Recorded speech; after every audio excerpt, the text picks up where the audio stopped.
Okay, hello, how you doing? You all right? I tell you what, let's do a poem together. Shall we do a poem together? I'll do it first and then I'll teach it to you. Poetry's so important because it's easy to access all different levels. I think poetry is important because it gives children a chance to experiment with language. Poetry's quite a nice exercise for them to complete because it's not very long, it's quite an imaginative thing, and they can sometimes relate what they're writing to occurrences in their real life. I'll tell you how it started first. I was out with some children by the River Thames and I said, hey, if you put your hand on the wall here, you can feel the sound of the train like that. Wow. I said, hand on the bridge, feel the rhythm of the train. And I thought, that sounds like the first line of a poem. It didn't surprise me the fact how enthusiastic the children were that Michael Rosen was there, because we'd looked at some of his poetry and they were all very impressed with it. They had a go at performing his poetry using performance. Yeah, hand on the bridge, feel the rhythm of the train. Now, all I've got to do is write the rest of it. One of the best ways we thought of showing children how to perform was to show people doing already. Hand on the bridge, feel the rhythm of the train. Hand on the window, feel the rhythm of the rain. Hand on your throat, feel the rhythm of your talk. Hand on your leg, feel the rhythm of your walk. Hand in the sea, feel the rhythm of the tide. Hand on your heart, feel the rhythm inside. Hand on the rhythm, feel the rhythm of the rhyme. Hand on your life, feel the rhythm of time. Hand on your life, feel the rhythm of time. That sometimes they don't feel they've got the licence to have with, you know, narrative writing or certainly non-fiction writing. So it's a great opportunity for them to be very playful with language. And what we're going to imagine is that something awful has happened.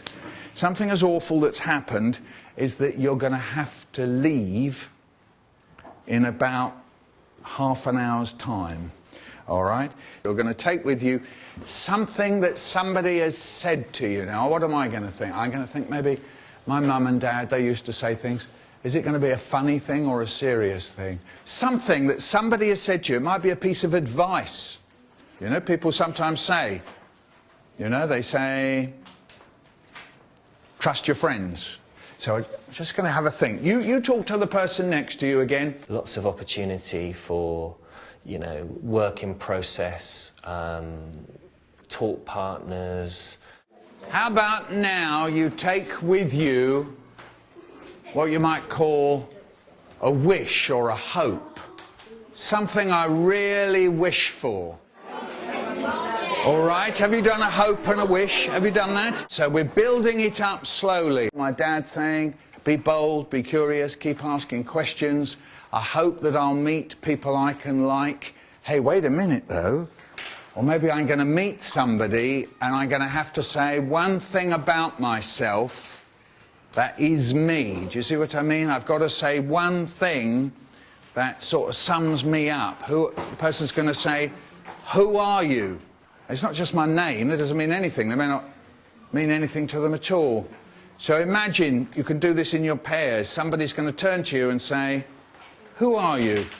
What matters to you? I think to make this a successful experience for the children, you can't just give them a blank piece of paper. Even if you're modelling great poetry, you can't just give them a blank piece of paper and then say, write your own poem in the style of it. It's too difficult, it's too daunting a task. I couldn't do it as an adult, so I wouldn't expect a child to do it. And now, because I'm very nice, I'm going to let you take one thing, one real thing that you've got at home, and I want you to describe it. So it's one thing that you can take with you. You've just got time to grab something, but imagine I'm somebody who can't see or can't feel things, so you've got to really write down what it is, yeah? Here we go. So this is the, you said the word, object. You said it. You can grab one thing. You don't, you know, get rid of the bits you don't like.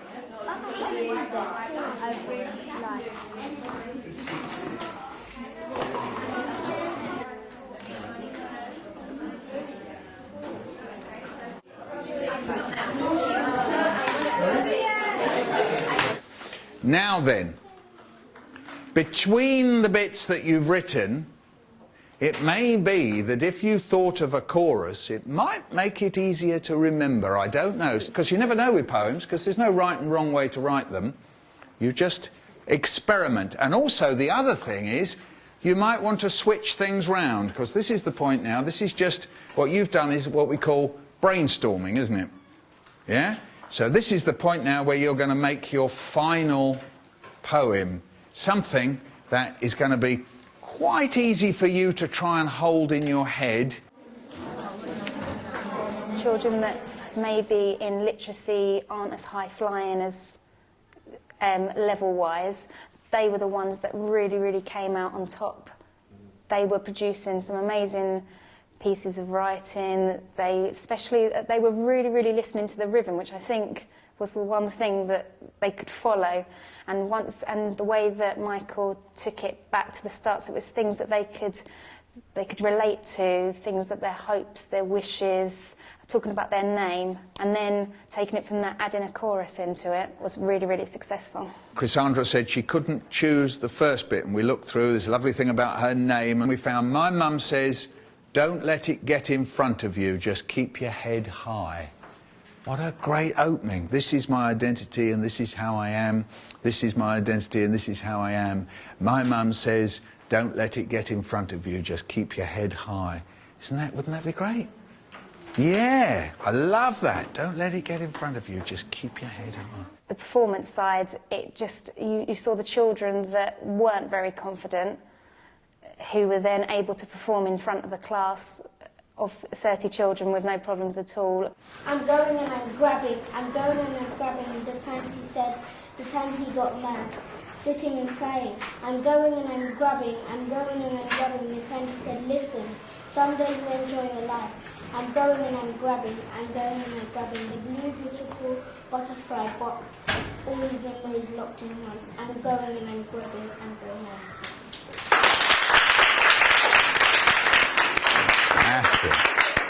Using lots of body language and eye contact, and using the tonality of their voice in a way I think they wouldn't have done if they hadn't had a chance to sort of sit there and explore it.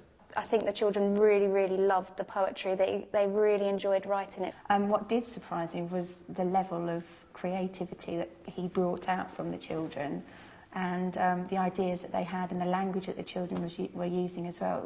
It was a really effective lesson, actually. Once they read it back, they were really like, oh wow, I can see what you were trying to get me to write in the end. And I think if you see some of the final products, I think teachers would be impressed by what they've been learning.